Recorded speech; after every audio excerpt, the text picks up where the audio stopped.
Muchas gracias, señor canciller, por acceder a esta entrevista con la agencia de noticias Andes. Ecuador ha comenzado a liderar a nivel mundial una lucha contra los paraísos fiscales. ¿Cuáles son las expectativas reales de que se llegue a algún acuerdo al respecto cuando estamos en un mundo con un orden mundial que, como ha dicho el presidente, es injusto e inmoral y donde esta práctica es legal en muchos países? Yo creo que hay un clima bastante favorable en este momento, hay una suerte de consenso creciente, todavía no hemos llegado a un consenso total, pero un consenso creciente sobre la necesidad de reformar algunos de los aspectos más injustos del sistema internacional. Y uno de los aspectos más injustos es sin duda el fenómeno de los paraísos fiscales.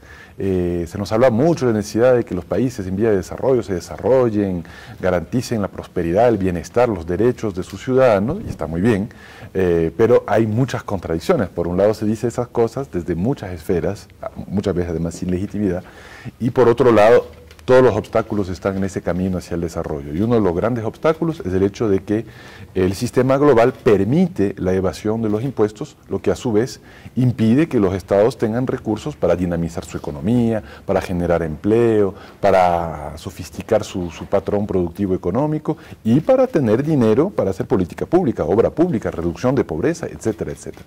Entonces es una de las grandes vergüenzas, de los grandes dobles raseros del sistema capitalista imperante. En el caso del Ecuador consideramos que cerca del 30% de nuestra economía está depositado y escondido, porque se trata de esconder ese dinero y ese capital en cuentas offshore en paraísos fiscales. ¿Qué no haría ese dinero para dinamizar nuestra economía, para generar otro tipo de patrón productivo y además para reducir pobreza, construir escuelas, hospitales, etcétera, etcétera? Es decir, es una de las grandes contradicciones del sistema mundo actual y es una de las contradicciones que tiene una creciente oposición. Entonces, para responder a tu pregunta sobre las expectativas, yo creo que hay hoy en día muchos países que ya dicen basta, sobre todo en el sur global, que son los países que más necesitan esos recursos para alcanzar el desarrollo, pero también en algunos países del mal llamado primer mundo. No hay que olvidar que muchos países de Europa que tienen tradición estatal, que tienen un régimen impositivo bastante importante, ¿no? Pensemos en países como Francia y Alemania, por ejemplo, que son dos motores importantes de la economía europea, bueno, están rodeados de paraísos fiscales, pero rodeados, ¿no? 4 o 5 paraísos fiscales rodean sus fronteras. Entonces eso también genera, y no desde ahora, sino desde históricamente, recordemos las palabras hasta del general de Gaulle en los 60, el presidente de Francia, que se quejaba de esa situación. Entonces, hay desde hace algunos años varias iniciativas para tratar de dotar de cada vez mayor transparencia fiscal al mundo. Hay una discusión en el seno de la OECD. Nosotros consideramos que las medidas que se están tomando ahí, si bien son positivas, son demasiado tibias, o sea, cambian muy poco y de hecho son resistidas. Incluso esas medidas tibias son resistidas por algunos países. Y tuvimos también, bueno, la conferencia en Addis Abeba el año pasado de las Naciones Unidas que otra vez puso ese tema en la palestra.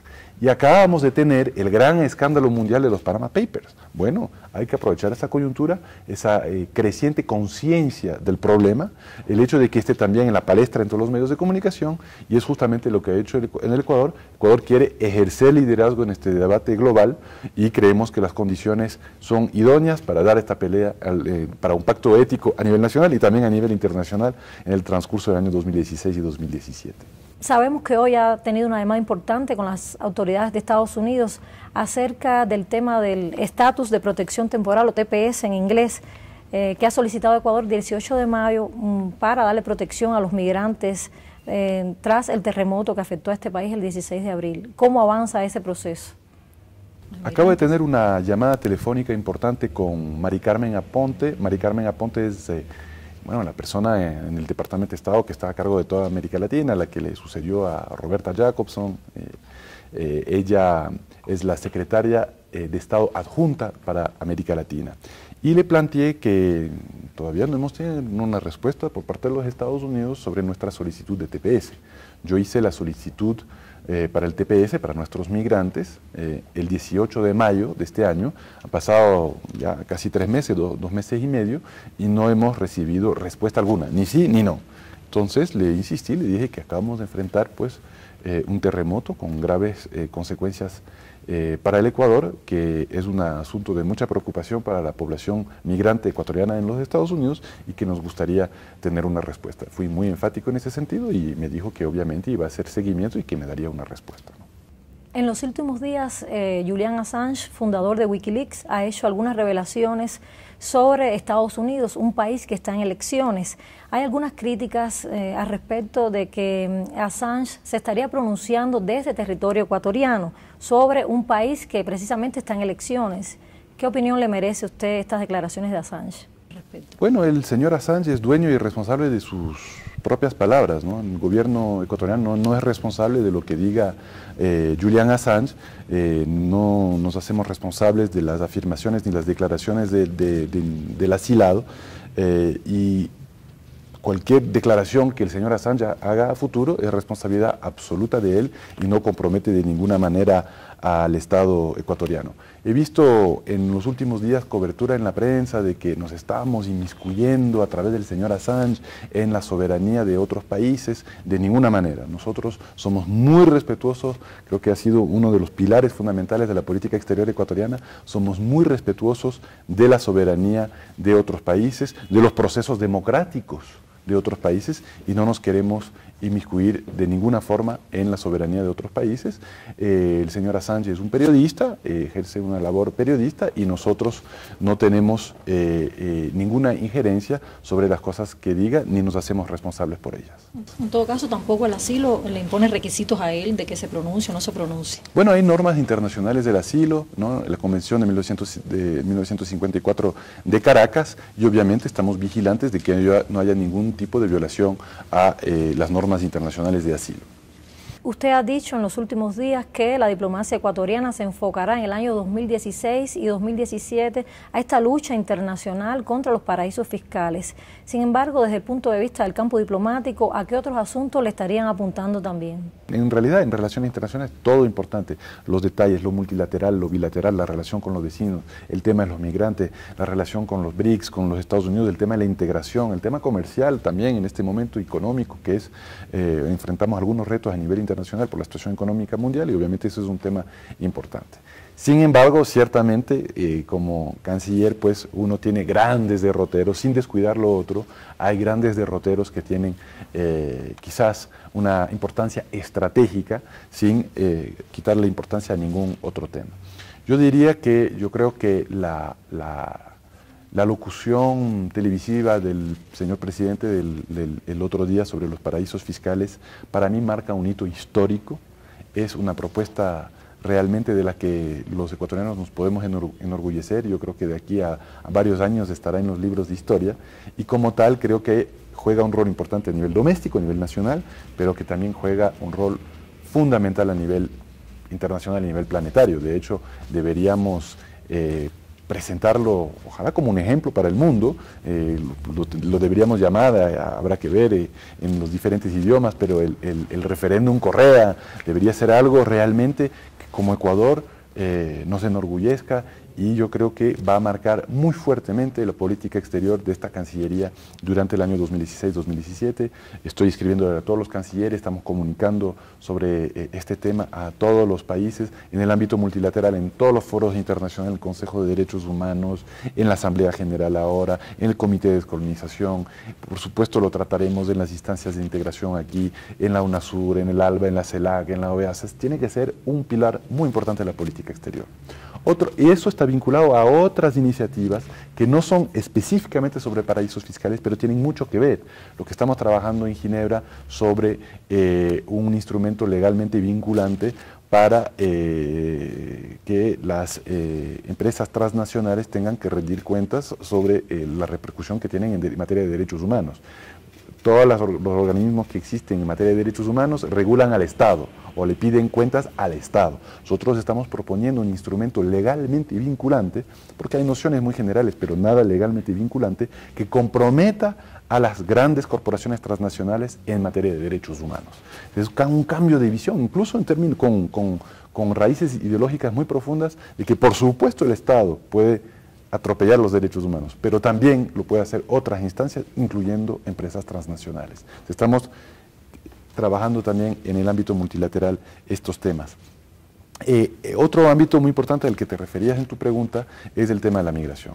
Ha sido desde el primer momento para la Revolución Ciudadana fundamental trabajar de la mano con nuestros hermanos migrantes y tener una visión general de movilidad humana que sea de vanguardia, que sea progresista. Tanto para los extranjeros de nuestro país, y somos el país con mayor cantidad de refugiados en América Latina y el Caribe, cuanto también para nuestros migrantes en el extranjero. Esto es fundamental. Estamos trabajando ahora un nuevo programa también para ayudar a los migrantes en una nueva fase. La situación, el acompañamiento consular a los migrantes ha sido fenomenal por parte de Ecuador, pero tenemos que ser creativos, tenemos que tener nuevas propuestas. Hay cosas que tienen que seguir, por ejemplo, todo el acompañamiento del asesoramiento jurídico, legal en España y en Italia con los migrantes que enfrentan situación de vulnerabilidad. En España, sobre todo, el tema de las hipotecas, los desahucios, etcétera, etcétera. Y en Italia, el tema de los menores de edad, ¿no? El tema de los chicos que tienen que retornar a su hogar.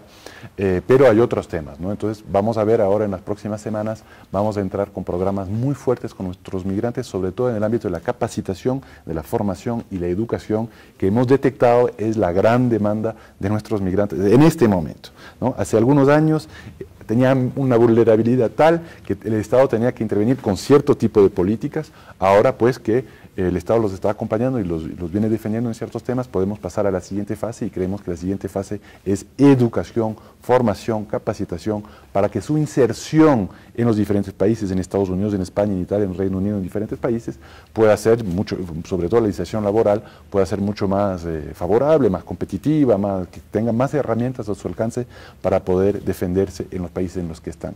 Entonces, la migración va a ser un aspecto fundamental en este año, vamos a seguir trabajando en ello.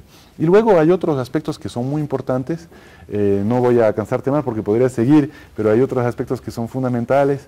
El tema de las inversiones, de las relaciones económicas, hay mucho trabajo con China, hay mucho trabajo también en diferentes partes del mundo, en Europa, en Estados Unidos, para también darle un carácter más económico, más comercial a esta Cancillería, y estamos ahí trabajando muy de cerca con las embajadas para que sepan palpar cuáles son las grandes oportunidades, presentar el catálogo, lo que se llama el catálogo de inversiones a los diferentes inversionistas. En eso estamos trabajando. Y finalmente, el contexto más regional de América del Sur y América Latina. La integración es muy importante, hay un giro político en la región que sabíamos que algún día llegaría, ¿no? Y lo vamos a enfrentar con optimismo. También sabemos que la izquierda no es que ha dejado de existir en la región, incluso en los países donde ha perdido las elecciones es la primera fuerza de oposición, ¿no? Con mucha fuerza. Entonces, este tipo de alternabilidad puede significar que también vuelva en algún momento, pero mientras tanto, tenemos que cuidar los organismos de integración que se han consolidado. Hay que cuidar muchísimo a la UNASUR. Tiene que ser no solamente una política de gobierno, sino una política de Estado de todos. Gobiernos de derecha, de centro, de izquierda, de lo que sea. Tenemos que cuidar a nuestra integración incipiente que tanto ha avanzado en la última década.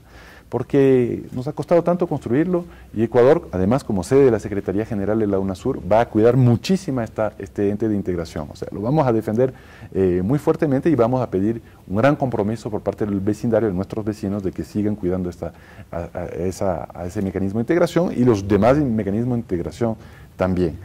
Quisiera saber cuál es la esencia de esta ley de movilidad humana, qué tanto beneficiaría a los migrantes o a los emigrados. ¿Cuál es la esencia de ella más allá de renovarla porque es una ley antigua? Mira, vamos a comunicar próximamente muy fuertemente sobre esta ley porque va a ser uno de los grandes puntos que tiene justo que ver con la agenda del migrante ahora que es una de las prioridades pues, de mi gestión y de esta Cancillería. Estamos trabajando en la Asamblea ahora en la construcción de la ley de movilidad humana y tiene que ser una ley que aterrice todo lo maravilloso que nos plantea la Constitución, ¿no? Que sea una ley que sea realmente de vanguardia, que tope el tema refugio de forma vanguardista, el tema de movilidad humana, la defensa, la protección de nuestros migrantes en el exterior, todo el tema extranjería aquí en el país, darle una nueva institucionalidad, que sea una institucionalidad que funcione mucho mejor. Es decir, son algunos temas, pero no me quisiera pronunciar todavía, porque además, por respeto al legislativo, estamos llegando a unos consensos importantes, pero yo calculo que en los próximos días ya podremos dar muy buenas noticias al país. Gracias, canciller, por esta entrevista que nos ha concedido a la Agencia de Noticias Andes.